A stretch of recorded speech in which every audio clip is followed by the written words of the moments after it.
Hola a todos, el día de hoy vamos a hacer un repaso de curso de Economía y Cívica. Vamos con la primera pregunta. Nos dice la UIT, es decir, la Unidad Impositiva Tributaria, es un valor de referencia que se utiliza en el Perú para determinar impuestos, infracciones, multas o algún aspecto tributario que las leyes del país establezcan.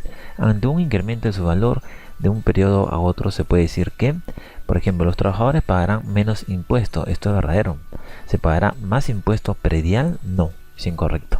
¿Se pagará menos impuesto a la alcabala? Verdadero. Se reducirá el monto de las multas. Esto es incorrecto. En este caso, la letra C es la respuesta. Vamos con la siguiente pregunta.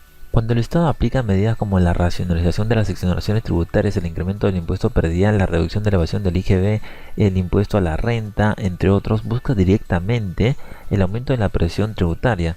Lo que sucede es que el resultado de un incremento en la reducción tributaria a efectos de la aplicación de estas medidas señaladas es el incremento de la presión tributaria. En este caso, la letra D es la respuesta. Vamos con la siguiente pregunta. El cobro se realiza siguiendo una escala de 3 tramos según el valor del predio. Por las primeras 15 UIT que valga el predio se debe pagar un 0,2% por el tramo que se vaya hasta las 60 UIT, la tasa será de 0,6%, y por todo el monto que supera las 60 UIT el cobro será 1%. Todo ese acumulado es el impuesto predial. De ese modo, mientras mayor sea el autovalúo de la propiedad, más alto será el impuesto predial. Si una persona tiene más un predio a su nombre, más de un predio a su nombre en un mismo distrito, recibirá en su cuponera de pago el monto acumulado. Si las propiedades están en lugares diferentes, cada una se cancela en su respectivo lugar. El impuesto descrito es un impuesto directo y la entidad encargada del cobro, en este caso, es el gobierno local. La letra D es la respuesta. Vamos con la siguiente pregunta. Con respecto al déficit fiscal, son correctos. ¿Es consecuencia de una baja recaudación tributaria? Correcto. Luego nos dice, se presenta ante un mínimo nivel de gasto público. Esto es incorrecto. Se financia con emisión de bonos. Correctos. Puede generar altos niveles de inflación. Correcto. En este caso, la letra C es la respuesta. Vamos con la siguiente pregunta. De los siguientes enunciados, ¿cuál no es una característica de la deuda pública? Tiene un desarrollo cíclico con periodos de alta liquidez internacional y periodos de crisis y ajustes. En ese proceso se da la variación de los intereses. Esto es verdadero. La deuda pública es dependiente de los préstamos externos y como tal está expuesta al riesgo cambiario, a shocks externos adversos. Esto es verdadero. Luego se presenta como un círculo vicioso por el cual cuanto la tasa de interés internacional se eleva a pesar de ser amortizada, la deuda externa total sigue aumentando, lo que la hace impagable. Eso es verdadero. Es una forma de manifestación del dominio económico financiero de los países capitalistas desarrollados sobre los países europeos. Esto es incorrecto. En este caso, la letra D es la respuesta. Vamos con la siguiente pregunta. No es un fin del Fondo Monetario Internacional reducir la pobreza en Latinoamérica y el Caribe. ¿Por qué? Porque en este caso la reducción de la pobreza en Latinoamérica y el Caribe no es una función del Fondo Monetario Internacional, ya que es una función del Banco Interamericano de Desarrollo. La letra B es la respuesta. Vamos con la siguiente pregunta. El señor Carlos Sánchez ha viajado de vacaciones con su familia a otro país, tiene una cantidad de dinero en dólares y otra en soles peruanos. Para comprar un recuerdo de su viaje quiere utilizar la moneda nacional como divisa, sin embargo es rechazada. ¿Por qué a nuestra moneda nacional no se le puede aceptar como una divisa? Simplemente porque no tiene una aceptación internacional. Lo que sucede aquí es que, de acuerdo a la teoría señalada en el caso de la divisa, tiene como principal característica la aceptación internacional. En este caso, la letra D es la respuesta. Vamos con la siguiente pregunta. El fenómeno del Niño costero ocurrido en el año 2017 afectó amplias zonas de la costa norte y sierra central del país, dando como resultado millones de soles en pérdidas y cientos de familias damnificadas. Por tal motivo, el gobierno peruano recibió diferentes aportes de varios países, como dinero, ropa, medicinas, entre otros bienes no perecibles. Los aportes de los diferentes gobiernos extranjeros fueron registrados en la balanza de, en este caso hablamos transferencias corrientes. Lo que sucede es que en la balanza de transferencias corrientes se registran los ingresos y pagos procedentes de transferencias unilaterales sin contrapartida, tales como donaciones, inclusive en especie, como ropa, alimentos, remesas de inmigrantes que trabajan en el extranjero. En este caso, la letra A es la respuesta. Vamos con la siguiente pregunta. Un ciudadano español residente en el Perú desde hace 5 años adquiere acciones de la empresa Licor en la Bolsa de Valores de Lima, lo que le proporciona el 2% del capital de la empresa. Marque la alternativa que corresponde al texto anterior. En este caso, lo que sucede es que no debe registrarse la inversión de un residente. En este caso, Un residente peruano es aquel que mantiene su centro de interés económico en el territorio del Perú por un periodo no menor a un año. Para una empresa residente es aquella constituida en el Perú y que realiza sus operaciones en el país, y la balanza de pago registra las operaciones entre los residentes y los no residentes. En este caso la letra D es la respuesta. Vamos con la siguiente pregunta. Para los países que gastan en el extranjero mucho más de lo que reciben en el saldo en cuenta corriente, se convierte en un tema internacional. Empresarios, sindicalistas y parlamentarios no tardan en señalar a los socios comerciales y acusarlos de prácticas desleales. Para los países en desarrollo donde escasea el capital, puede ser lógico tener déficit en una cuenta corriente, ya que el ahorro interno no alcanza para aprovechar todas las oportunidades de inversión. Del texto anterior se deduce que en este caso la inversión es mayor que el ahorro interno y el país necesita fondos externos. Lo que sucede es que el déficit indica que una economía tiene un gasto mayor que su ingreso y por lo tanto debe financiarlo haciendo uso del ahorro del resto del mundo, es decir, un ahorro externo.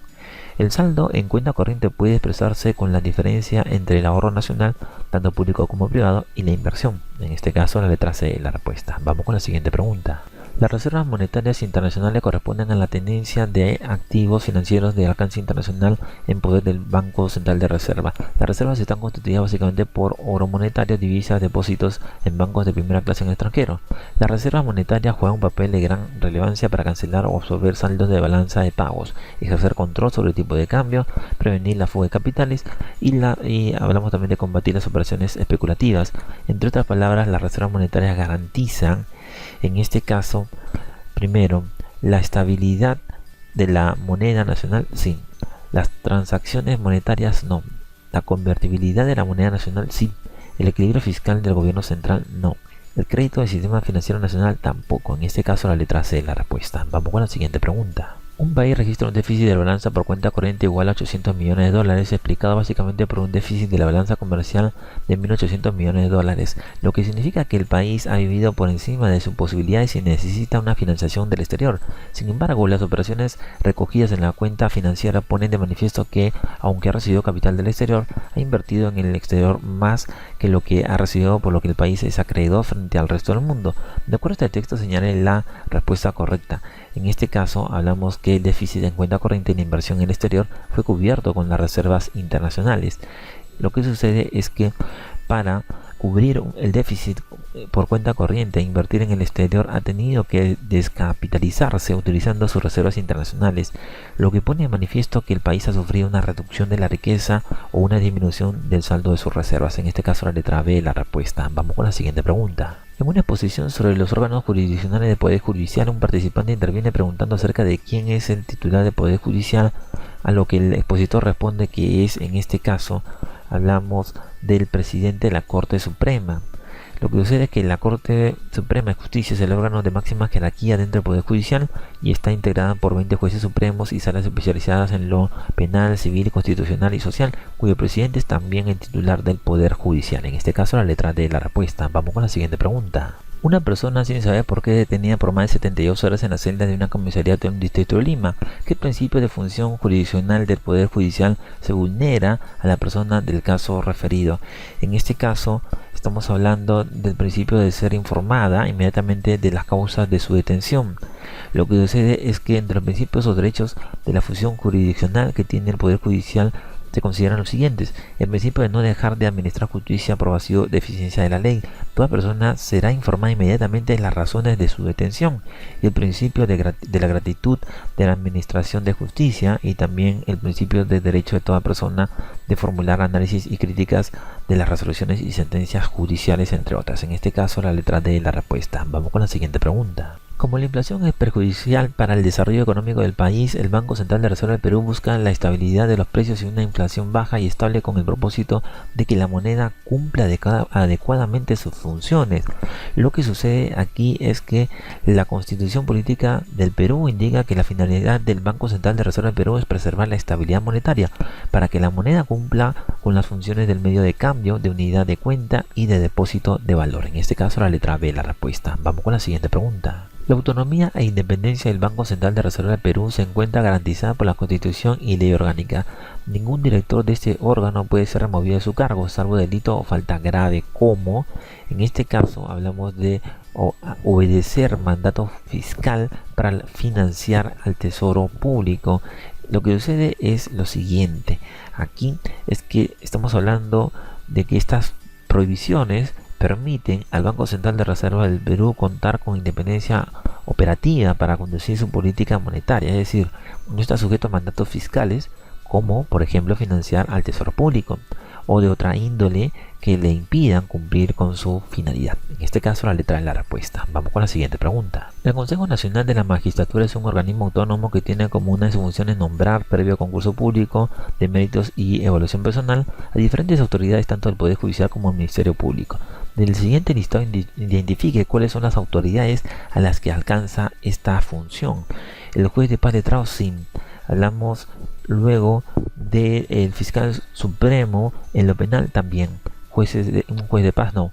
Contralor de la República tampoco. En este caso la letra D de la respuesta. Vamos con la siguiente pregunta. Un presidente de una junta vecinal fue detenido por emitir prohibiciones críticas a la gestión del alcalde. Ante esta situación solicitó la intervención de la Defensoría del Pueblo, señalando que se había vulnerado su derecho a la libertad de expresión. Del párrafo anterior podemos deducir lo siguiente, que la Defensoría defiende los derechos fundamentales de la persona y también de la comunidad. Lo que sucede es que la Defensoría del Pueblo defiende los derechos constitucionales y fundamentales de la persona y de la comunidad, también supervisa el cumplimiento de los deberes de la administración estatal, supervisa la adecuada prestación de los servicios públicos a la ciudadanía. La Defensoría del Pueblo entiende que el presidente de la Junta Vecinal ha realizado un ejercicio legítimo de la libertad de expresión. Finalmente, la Defensoría insta a todos los órganos y empresas, tanto públicas como privadas, a respetar el derecho de opinión y también a ser tolerantes con la crítica, así ésta no resulte agradable para quien la reciba. En este caso, la letra D es la respuesta. Esperamos que les haya gustado este video, esperamos sus comentarios y sugerencias y los invitamos a que se suscriban a este canal para que puedan ver todos los videos que tenemos para ustedes. Gracias a todos.